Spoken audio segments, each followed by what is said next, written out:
Falando à Terra, Chico Xavier, Espíritos Diversos. Do Além, Luiz Gama. Indubitavelmente, a morte do corpo é uma caixa de surpresas, que nem sempre são as mais agradáveis à nossa formação. O homem vaidoso presume-se o centro de todas as atenções em seu quadro social, nas horas rápidas da carne, e chega a se julgar herói, com direito ao respeito de todos, por força de algum serviço que lhe haja fixado o nome nas galerias da evidência. Mas o ciclone da realidade sopra, impetuoso, e dá por terra com esse ídolo de pés de barro, que fragorosamente se abate do altar a que se elevou. Desce a alma a espessa corrente do estígio humano, sorvendo o licor do esquecimento, enquanto as células físicas lhe reclamam cuidado. E, retomando lugar nas antigas fileiras de quantos se debatem no rio da ilusão, procura, com sede, o néctar da fantasia que lhe confere simplesmente o sonho louco de transitório domínio. Sempre a velha história do amblíope no país dos cegos, enxergando imperfeitamente aquilo que os demais estão impossibilitados de ver. Exorna a cabeça com a láurea de uma soberania ridícula, pois que, em verdade, mais cedo que supõe, é compelido a renovar os órgãos visuais para a contemplação mais justa da vida. Antigamente combatíamos o cativeiro e brandíamos o tacape da nossa indignação contra a megalomania escravagista. Usávamos a lâmina da palavra e fomentávamos o espírito revolucionário contra a displicência dos senhores rurais, que mantinham na América o feudalismo da crueldade, pretendendo encontrar neles, com o nosso requinte de sarcasmo, os monstros infernais do chicote e da senzala, que a aristocracia do dinheiro e do poder metamorfoseava em sorridentes barões. E, ainda hoje, admitimos que não incorríamos em erro, zurzindo-lhes o costado com o látego da frase corretiva, semelhante ao cáustico que o médico, por zelo profissional, aplica numa chaga viva. Entretanto, se o nosso concurso valeu, indiscutivelmente, para libertar milhares de companheiros asfixiados no tronco da humilhação ou enclausurados no quilombo da angústia, livrando-os da perseguição sistemática de capatazes impiedosos, em despertando além da morte, reconhecemo-nos na situação de misérrimos escravos de nossas próprias paixões. Nós, que havíamos advogado a causa da abolição, que subíramos à tribuna para estigmatizar a maldade dos poderosos, que choráramos expondo em público a miséria dos mais infelizes, acordávamos, por nossa vez, sob pesados grilhões. Onde o maior grau da inconsciência? No homem que, por ignorância, procura aproveitar os braços de seu irmão para favorecer o próprio interesse, ou naquele que, embora integrado no pleno conhecimento das suas responsabilidades, se rende à tirania dos impulsos inferiores que lhe aniquilam a vida? Se eu pudesse voltar ao mundo, sem hesitação, retomaria meus velhos sonhos de liberdade, mas não deixaria de observar os princípios enobrecedores na luta prática. Quem não faz quanto ensina nos arraiais do bem, pode ser um sonhador, benéfico para os outros, mas infinitamente perigoso para si mesmo. Aqui encontrei muitos ricos que se aproveitaram de minha palavra para a reconciliação com a própria consciência e que me estenderam fraternas mãos para meu reerguimento. Eu era o clínico enfermo, que os doentes melhorados ou restaurados vinham auxiliar. O homem cuja inteligência superara o ambiente em que nascera, cuja língua dominava multidões e que esvurmara as úlceras sociais do seu tempo, vivera distanciado de si mesmo, sem coragem de aplicar aos próprios sentimentos o cautério que prescrevia a alheia conduta. A morte, porém, é processo revelador de caracteres e corações, e hoje compreendo que, se noutro tempo era necessário delir a nódoa da escravidão nas órbitas exteriores da vida, reconheço também que o cativeiro das paixões, no mundo interno, é o domínio das trevas sobre nós, exigindo-nos enorme capacidade de renúncia para derribá-lo, com vistas ao reassentamento dos princípios que nos sustentam o ser em função do supremo bem. Agora observo com mais clareza a missão do divino libertador. Jesus, naturalmente, não encabeçou qualquer movimento de extinção da escravocracia de seu tempo, não porque abonasse a indébita apropriação do trabalho de muitos por alguns, mas pela extrema compaixão, que muito mais a merecem dominadores do que servos.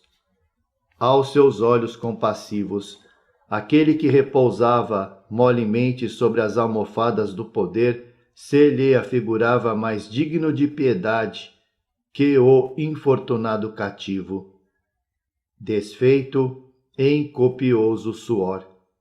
Os mais infelizes não se encontravam nos serviços pesados, do ministrar-se a alimentação, a higiene ou o ensino, mas na glória vazia dos titulares e dos libertos, impando de autoridade e de ouro, sem recursos. No entanto, para o desenvolvimento espiritual, encastelados na fortaleza da ilusão e da ignorância que a situação lhes impunha ou que os privilégios lhes outorgavam. Escravidão, escravidão. Quantos contrastes surpreendentes encerras!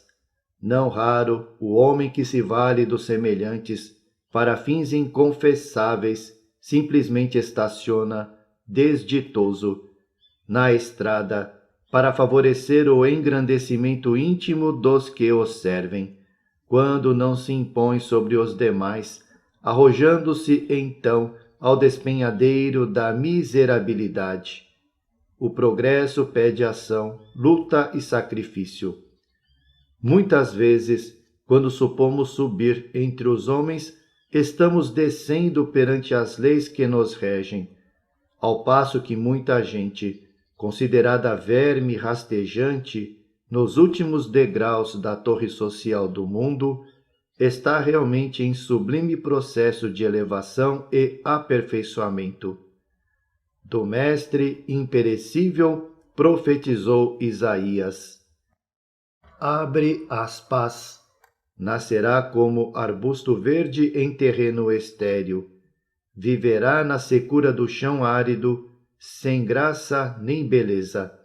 Asfixiado de ignomínias, caminhará sob o desprezo dos homens. Assediado pelo sarcasmo do povo, não merecerá consideração. É que ele suportará o fardo imenso de nossas culpas, avocando a si os nossos padecimentos, muitos enxergarão nele um homem desditoso, dobrado ao peso da cólera de Deus, mas os nossos próprios delitos é que serão úlceras dolorosas a atormentá-lo.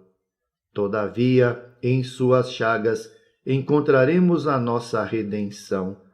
Somos o rebanho disperso no mundo, e para congregar-nos no caminho reto, sofrerá ele o peso de nossas iniquidades. Amargurado e ferido, não desferirá o mais leve queixume, deixando-se conduzir qual cordeiro ao sacrifício.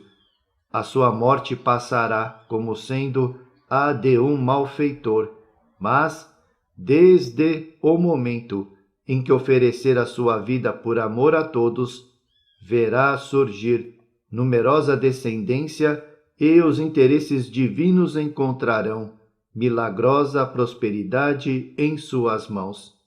Fecha aspas.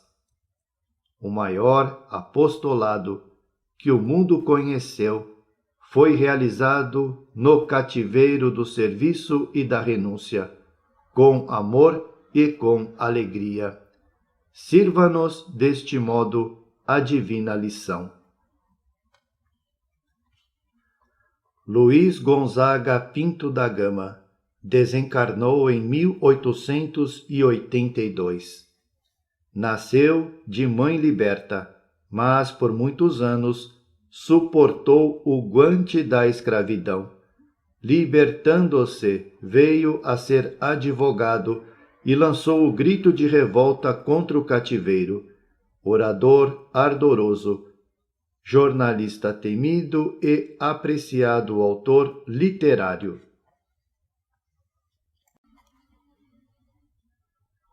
Falando à Terra, Chico Xavier, Espíritos Diversos. Poema de Mãe, Anália Franco. Meu filhinho, o santuário de minha alma acendeu todas as lâmpadas de que dispunha e adornou-se com todas as flores do jardim de minhas longas esperanças para receber-te. Cada frase tua possui uma vibração diferente e sublime para o meu organismo espiritual. E, por isto, utilizo-me hoje da vida, adaptando-me ao teu país interior, guardando a alegria e a obediência da terra, que se move ao redor do sol, para melhor reter-lhe os divinos raios. Antes que pousasses em meu colo, os dias eram para mim a expectativa torturante e secular em sombria furna. Entretanto, quando me beijaste pela primeira vez, tudo o que era obscuro e monstruoso banhou-se de inesperada luz. Fontes ocultas se desataram cantando, e calhaus que feriam mostraram gemas celestiais. O pesado orvalho das lágrimas converteu-se em chuva de bênçãos, precipitando-se na terra sequiosa e fecundando divinas sementes de amor e eternidade. Prelibei, desde então, a glória da vida nos deliciosos segredos que a envolvem. Celebrei-te a vinda como acontecimento máximo de minha passagem no mundo. Renovaste-me o calendário íntimo e consolidaste novas forças no governo do meu destino, ensinando-me a louvar o poder celeste. Portador do teu coração de luz, as minhas células mais recônditas, que, à maneira de um grande povo, reverenciam em ti o enviado de redenção e paz, concórdia e alegria. Rei de minha alma, vieste aos meus braços, com a destinação de uma estrela para o meu caminho, e orgulho-me de sentir-te os raios renovadores. Minha serenidade vem da tua harmonia. Só aspiro a uma glória, a de permanecer contigo no reino da perfeita compreensão. Só desejo uma felicidade, a de contemplar a alegria calma e bela em teus olhos misteriosos. Teu coração é o tenro arbusto, que se converterá em tronco abençoado com a ajuda de minha alma, que, manancial de carinho, te afagará as raízes. Em breve serás a árvore robusta e magnânima, enquanto continuarei sendo a fonte inalterável aos teus pés, rejubilando-me com a graça de ver-te espalhando flores e frutos, perfume e reconforto aos viajantes da estrada. Filho de minha ternura, de onde vens? De onde vimos?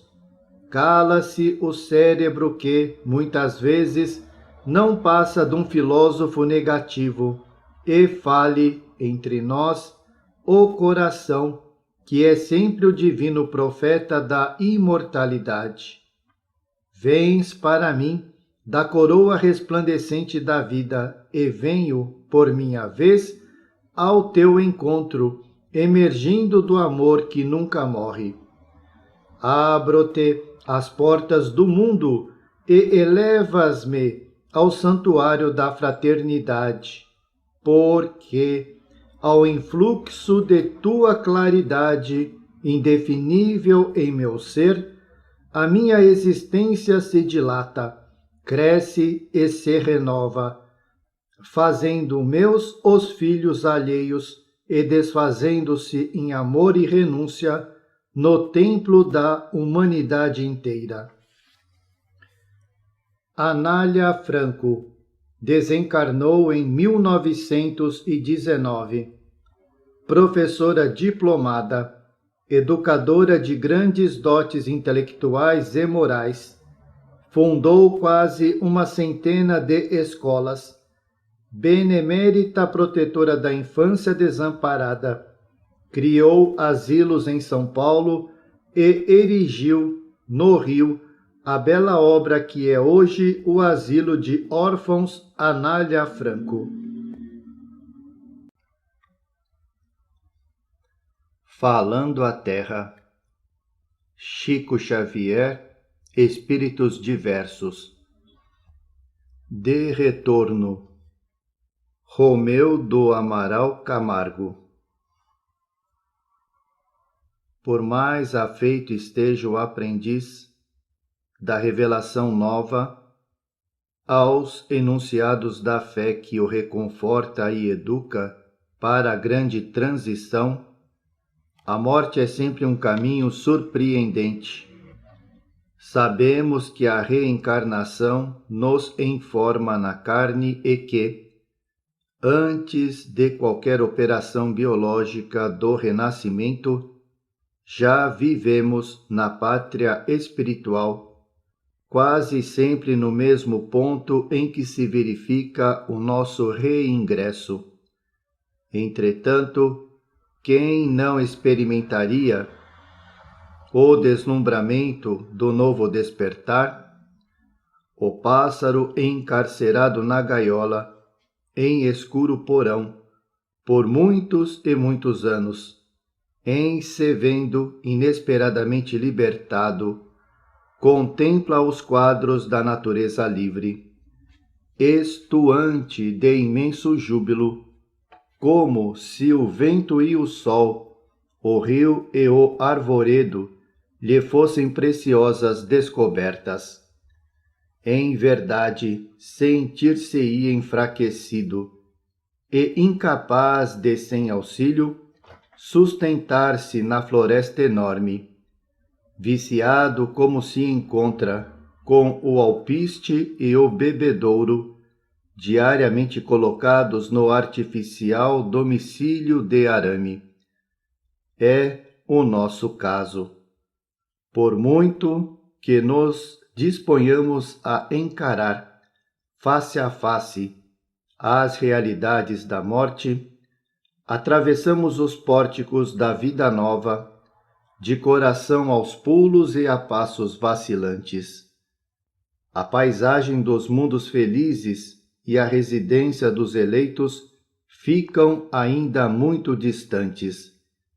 A visão pormenorizada de toda a existência humana, no estado de liberdade de nosso corpo espiritual, quadro que mereceu de Bozano apontamentos valiosos e especiais, começa por reintegrar-nos na posse de nós mesmos, enquanto a caridade dos irmãos mais velhos nos auxilia à libertação da grade orgânica do mundo.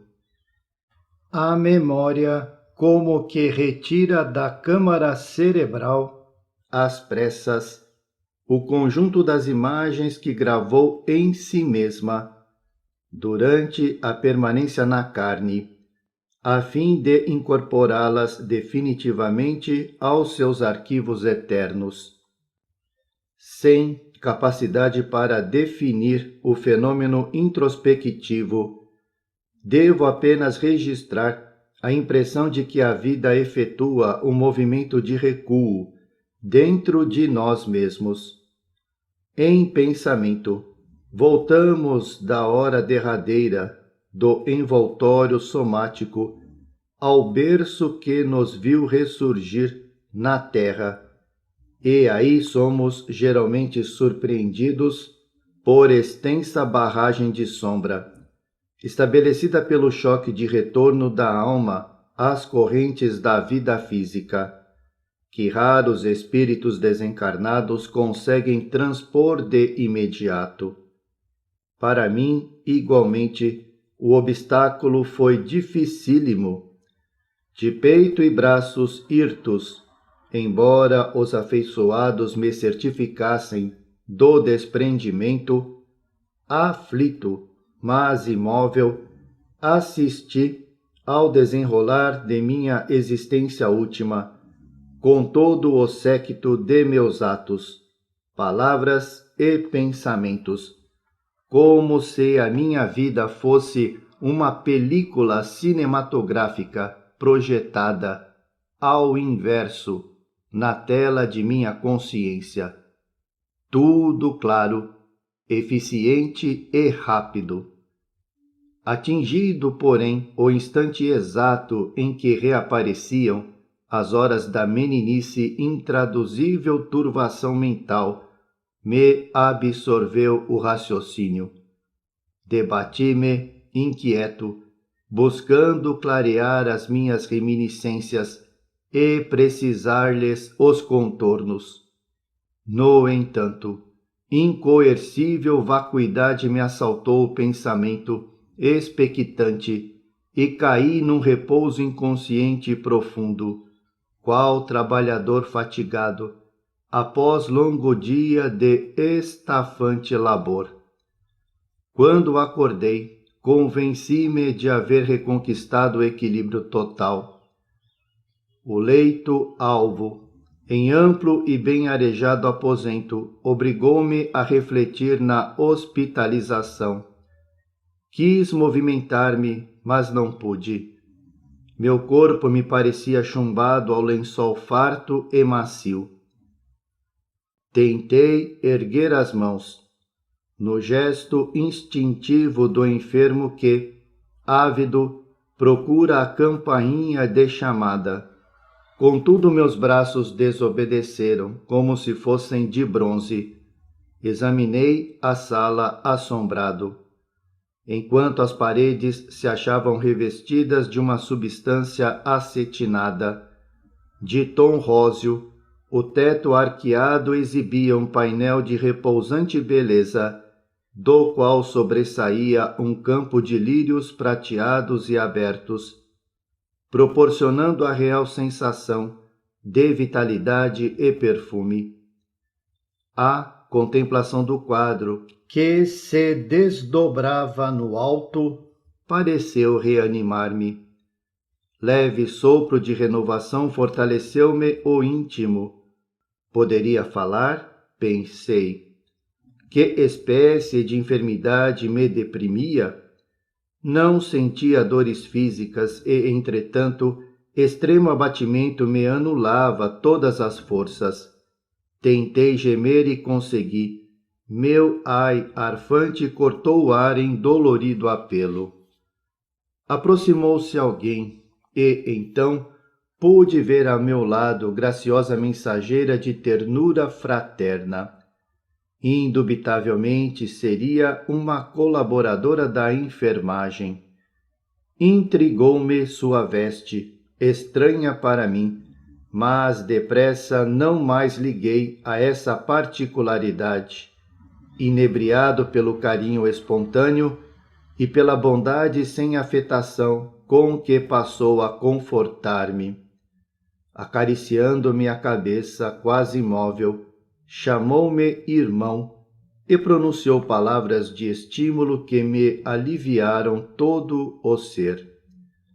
O contato daquela mão de enfermeira, tocada de boa vontade, parecia inocular-me fluidos revigorantes.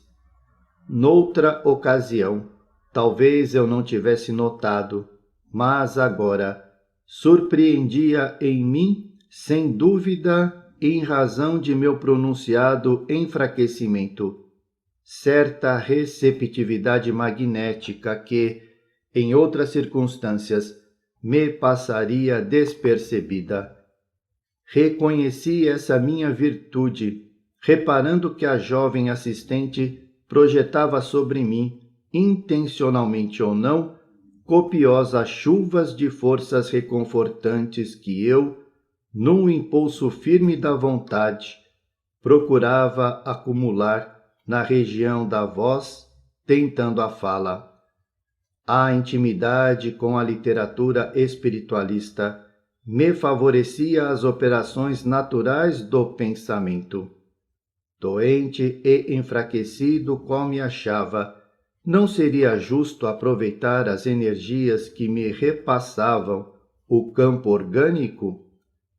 Sendo a vontade o elemento determinador nos fenômenos magnéticos, não poderia, de minha parte, valer-me dela na aquisição de recursos com que me fosse possível rearticular a palavra? Desejei, então, instintivamente, transformar a garganta num aspirador vigoroso para fixar as energias flutuantes em minhas cordas vocais. Iniciei o exercício silencioso e recebi a impressão nítida de que os fluidos emitidos pela enfermeira se condensaram no ponto indicado por minha mente e, findos alguns instantes de expectação, meus lábios se moveram e as palavras surgiram entrecortadas. Minha irmã, indaguei, com dificuldade, onde estou? Que aconteceu? A interpelada, muito gentil, declarou que eu me achava abatido e aconselhou-me serenidade. Perguntei pelos meus familiares, pelos amigos, pelo médico da casa e pelas drogas que deveria tomar, melhorando o timbre de voz à proporção que me adiantava na experiência nova. A jovem sorriu e informou: chamarei o amigo que o aguarda na antessala, é companheiro que lhe espera o despertar. Retirou-se, lépida, e percebi que minha resistência decresceu. Agora, sozinho, experimentei monologar, mas não fui além de algumas frases que para outros seriam ininteligíveis. O abatimento quase completo voltou a imperar sobre mim. Decorridos alguns minutos, regressava a jovem, fazendo-se acompanhada de alguém. Era um cavalheiro maduro, alto, de rosto pletórico, corpo bem fornido e passo firme. Abeirou-se de mim com simpatia e, quando aplicou a destra sobre a minha fronte, renovei o processo mental de absorção da força que ele me trazia, e o meu revigoramento não se fez esperar. Pousei nele os olhos, agora mais seguros, e reconheci-o. Confrangeu-se-me o coração no peito. Era Lameira de Andrade. Até ali me sentira tão naturalmente instalado naquela casa, como se estivesse num hospital terrestre comum, julgando-me reintegrado no aparelho físico. Mas... E a presença de Lameira, que eu sabia desencarnado desde muito, refleti na possibilidade de estar sendo agraciado por dons mediúnicos e dirigi-me a ele tentando tranquilizar-me. Obrigado, meu irmão, obrigado. Não contava com uma clarividência assim tão avançada. Despendi na observação toda a minha força mental. O visitante ouviu-me as frases impronunciadas, sorriu, franco e acentuou. Você já dormiu bastante e deve sabê-lo. Acha-se num hospital de emergência. Você, Romeu, está desencarnado. A inopinada revelação me golpeou profundamente. O coração, como se fora lanhado por invisível chicote, bateu precípite no tórax. Aturdi-me, apalpei o leito, as vestes, a mim mesmo, tudo tangível, adensado, concreto. Intraduzível sensação de asfixia começou a entontecer-me. Experimentando eu o mal-estar da criatura encarnada ao sentir o sangue afluir-lhe à cabeça. Aflitivas perguntas vagavam em meu ser. Como teria sido aquilo? Em meus interesses na terra, meus serviços inacabados? A sumária declaração do companheiro perturbara-me. Recordei a desenvoltura com que nos habituamos a doutrinar os irmãos desencarnados na experiência comum. E somente aí senti brotar em meu íntimo a verdadeira piedade por todos os que são arrebatados à realidade da morte, na ignorância do além. Lameira percebeu-me o constrangimento e informou, prestativo: meu caro, com a transição pelo túmulo nada se acaba, mas tudo se modifica. Se nos achamos efetivamente empenhados no verdadeiro aperfeiçoamento, agora as oportunidades são outras. As do mundo foram interrompidas. O que você fez está feito. Talvez porque meus olhos se nublassem de pranto, aditou em voz firme: não cultive qualquer estado mental deprimente. Onde a matéria é mais leve, a vibração espiritual é mais importante. Lembrei-me de antigos estudos e esforcei-me. Logrei concentrar de novo as minhas energias e, mais confortado, perguntei por meus familiares de outro tempo, estranhando não me houvessem recebido ali no recomeço da vida nova. Com a mesma calma, o prestimoso companheiro explicou delicadamente: nem todos podem retornar com o êxito desejável. há comunhão com o círculo doméstico. Há emoções violentas que nos prejudicam, sem que apercebamos isso. A planta frágil exige proteção, adaptação e crescimento. São imperativos artigos da lei. Espere.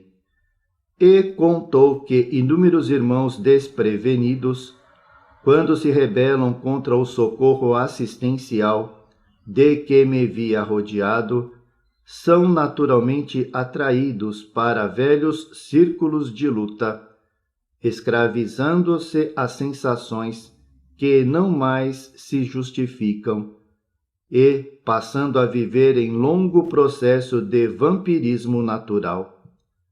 A palestra do amigo reportando-se a paisagens sombrias e a almas atormentadas, quando me afligiam os meus próprios cuidados, acabou por levar-me a indefinível abatimento. Assaltou-me a dispneia dos asmáticos. Lameira compreendeu tudo. Silenciou como quem ora sem palavras e começou a aplicar-me passes na região do baço. Vi-lhe as mãos, despedindo brilhantes raios róseos, arrancando, ao contato de minha epiderme, fios tênues de uma substância azul-violácea.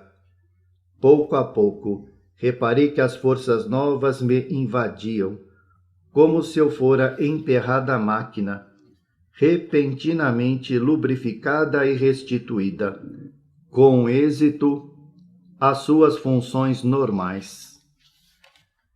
Terminada a intervenção magnética e surpreendido ante o milagroso efeito, pude sentar-me, amparando-me nos braços do amigo que se acomodou ao meu lado, com o sorriso do colaborador vitorioso e feliz.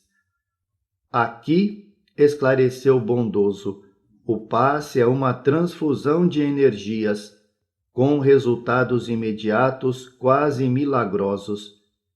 E, porque eu indagasse sobre o tempo em que me cabia esperar a restauração plena, ponderou. Romeu, em nossas atividades comuns na terra, clareamos a vida, mas somente por fora. Com a lâmpada sublime dos conhecimentos espiritualistas e da existência, tiramos todos os proveitos, assim como o pomicultor avarento ou ignorante colhe os frutos da árvore sem lhe auscultar as necessidades e sem sequer uma nota de reconhecimento aos serviços que ela lhe presta, supondo-se o credor absoluto de suas vantagens preciosas.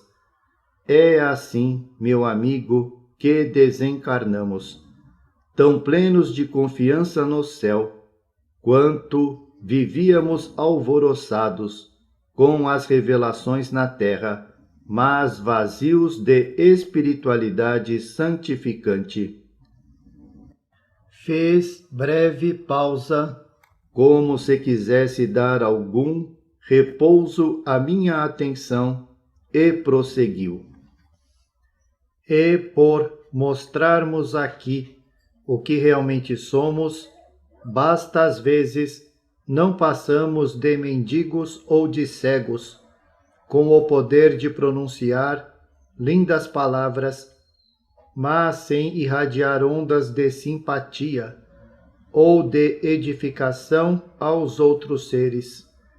Na esfera que deixamos para trás, usávamos o corpo denso quase sempre, sem lhe analisar a grandeza, o coração, o cérebro, os pulmões, o fígado, o baço, os rins sustentados por glândulas de recursos sutis. Não vivem à mostra, no veículo que baldeamos no túmulo, como trapo velho. E, no entanto, desempenham funções básicas em nossa comunhão com os ensinamentos preciosos do plano carnal. Valemo-nos desses órgãos quase sem nenhuma consideração para com os reais benefícios que nos prestam. E se algum dia nos recordamos deles, é com frequência quando destrambelham, irritados ou enfermos, geralmente por nossa própria culpa. Em muitas ocasiões, antes dos 40 anos de idade, no corpo físico, desequilibramos o aparelho circulatório, impondo-lhe comoções violentas da nossa cólera destrutiva. Viciamos as células cerebrais com o provocar e manter pensamentos perturbadores. Ulceramos o estômago, ingurgitamos o fígado ou obstruímos os rins com alimentação imprópria ou com tóxicos vários, despendendo anos e anos em reparos do carro físico, os quais nem sempre se levam a termo por nos surpreender a morte, antes do integral reajustamento. As elucidações pareciam impregnadas de virtudes calmantes para as minhas chagas mentais, porque, enquanto eu lhes dedicava a minha atenção, doce alívio me penetrava. Lameira interrompeu-se, fitou-me longamente e, como se quisesse imprimir maior significação às palavras, modificou o tom de voz, prosseguindo, delicado. Imagine semelhante situação aplicada à nossa alma. Nosso corpo espiritual encerra também potentes núcleos de energia que, entretanto, não vivem expostos à visão externa, qual acontece ao veículo de carne. São centros de força, destinados à absorção e à transmissão de poderes divinos, quando conseguimos harmonizá-los com as grandes leis da vida.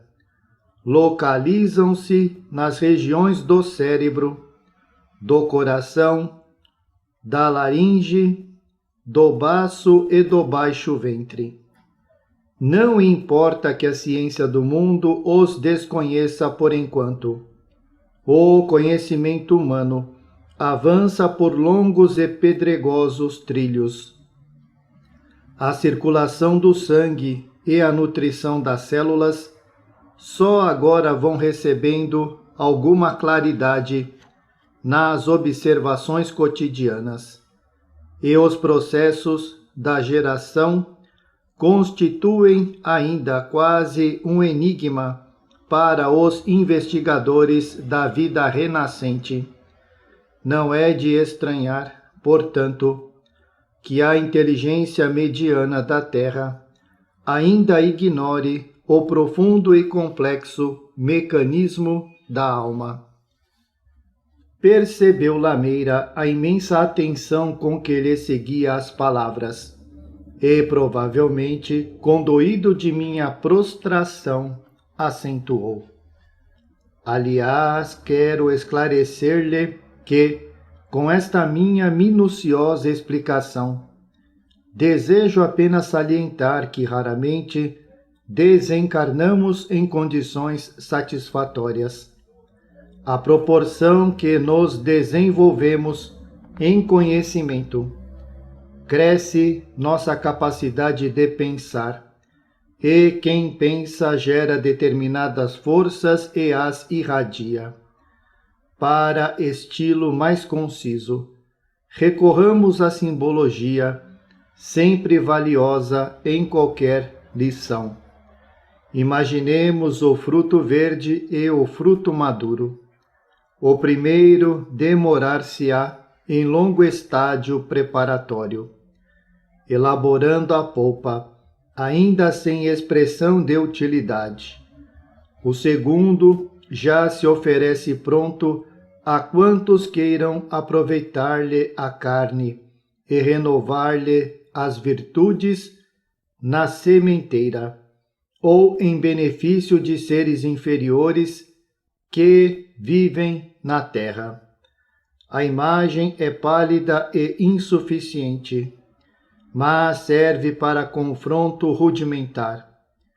Enquanto a mente da criatura transita nas zonas selvagens, sob os fluidos condensados da carne, ou sem eles, não possui recursos de autoprojeção, em face do círculo restrito em que vibra. Mas, se nossa razão amadurece, o campo do pensamento se alarga, projetando à distância nossa influência individual. É natural que a força emitida nos alcance em primeiro lugar, se o benfeitor é o primeiro a envolver-se nas irradiações do bem que produz. O homem incauto, que despede as negras correntes do mal, é também o primeiro a sofrer-lhes o efeito. Assim é que, muito especialmente, depois da morte, temos nossa organização espiritual ligada às nossas próprias criações. Quase sempre acordamos com os centros de força viciados pelos quadros mentais, a que por muitos e muitos anos demos origem e sustento.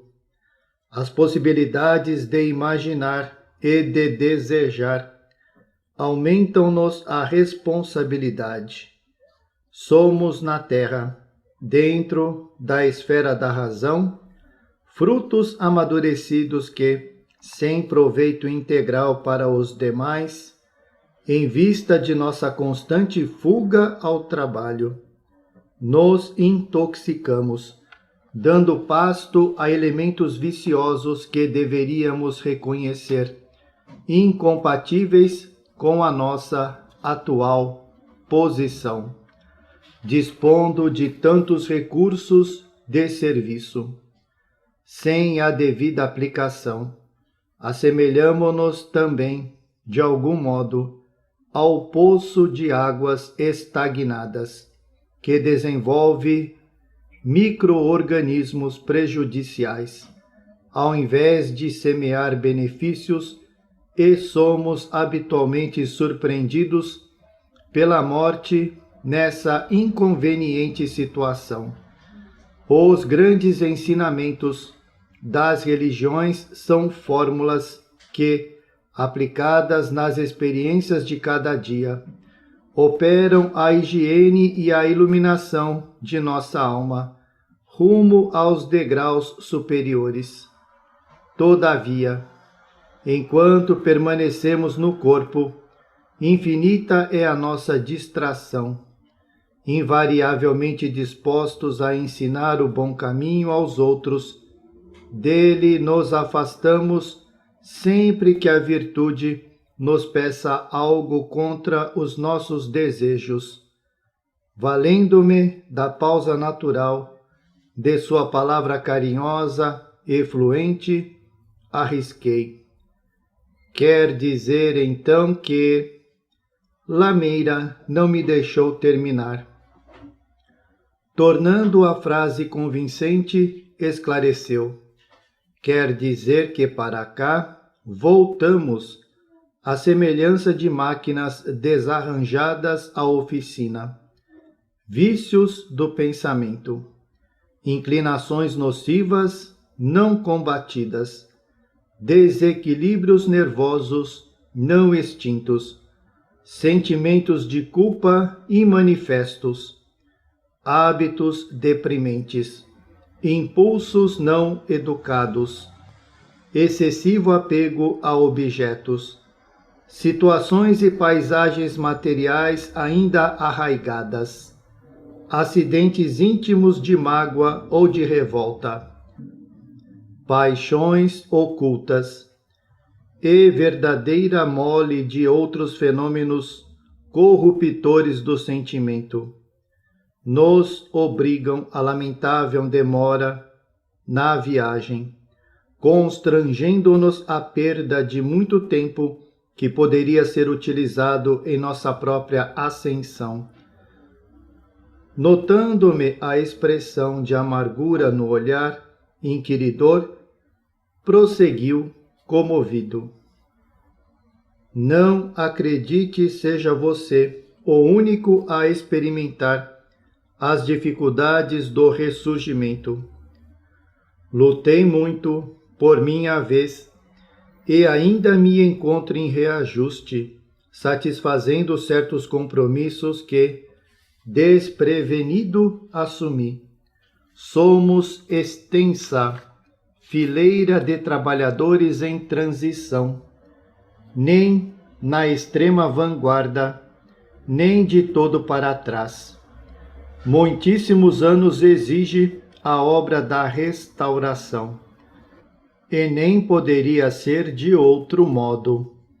Ainda assim, meu amigo, cabe-nos render graças a Deus, porque milhões de pessoas, embora já sem o veículo de carne, permanecem aferradas à matéria, com o risco de maiores desilusões para a necessária libertação. Tais instruções calaram-me fundamente no espírito.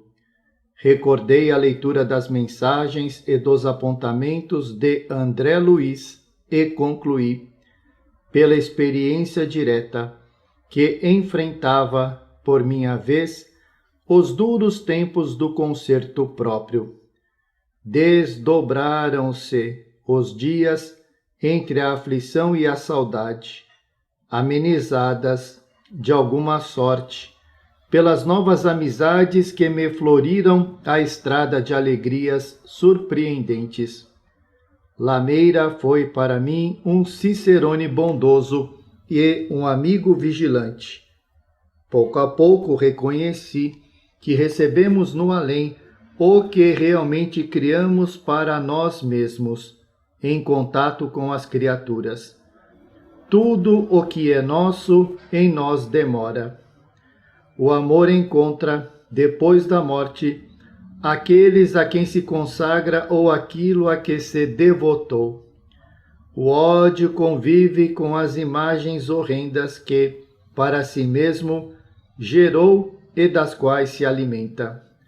É assim que me restauro, e guardando intacto o velho ideal de aprender e servir, no trabalho de engrandecimento da vida imperecível, eis-me de retorno aos companheiros de luta, oferecendo-lhes o relatório de minhas surpresas iniciais na espiritualidade.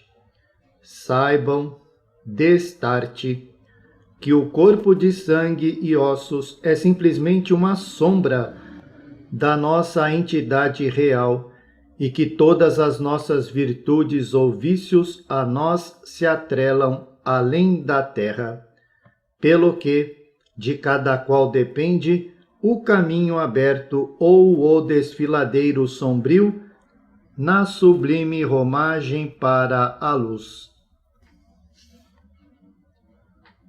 Romeu do Amaral Camargo desencarnou em 1948. Bacharel em Direito, professor de reconhecida capacidade e escritor paulista, sobejamente admirado. De grande cultura bíblica, foi ardoroso propagandista e defensor do espiritismo. Deixou preciosas obras doutrinárias.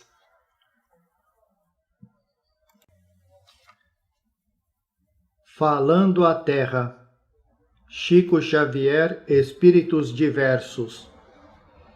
Amor, João de Brito. O amor, sublime impulso de Deus, é a energia que move os mundos. Tudo cria, tudo transforma, tudo eleva, palpita em todas as criaturas, alimenta todas as ações. O ódio é o amor que se envenena. A paixão é o amor que se incendeia. O egoísmo é o amor que se concentra em si mesmo.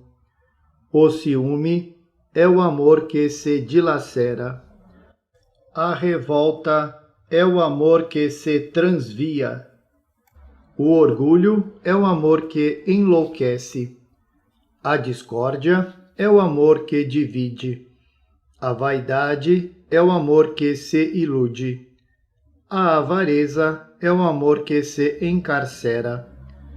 O vício é o amor que se embrutece. A crueldade é o amor que tiraniza. O fanatismo é o amor que se petrifica. A fraternidade é o amor que se expande. A bondade é o amor que se desenvolve. O carinho é o amor que se enflora. A dedicação é o amor que se estende. O trabalho digno é o amor que aprimora. A experiência é o amor que amadurece. A renúncia é o amor que se ilumina. O sacrifício é o amor que se santifica. O amor é o clima do universo. É a religião da vida, a base do estímulo e a força da criação. Ao seu influxo, as vidas se agrupam sublimando-se para a imortalidade. Nesse ou naquele recanto isolado, quando se lhe retire a influência, reina sempre o caos. Com ele, tudo se aclara. Longe dele, a sombra se coagula e prevalece. Em suma, o bem é o amor que se desdobra em busca da perfeição no infinito, segundo os propósitos divinos. E o mal é simplesmente o amor fora da lei. Padre João de Brito desencarnou em 1693. Foi o último imitador português dos grandes apóstolos do século XVI. O segundo Xavier, pelo seu abnegado missionarismo em terras da Índia, onde sofreu perseguições e, por fim, o martírio. Esteve no Brasil, célebre pela sua vida de santidade, de constância e firmeza.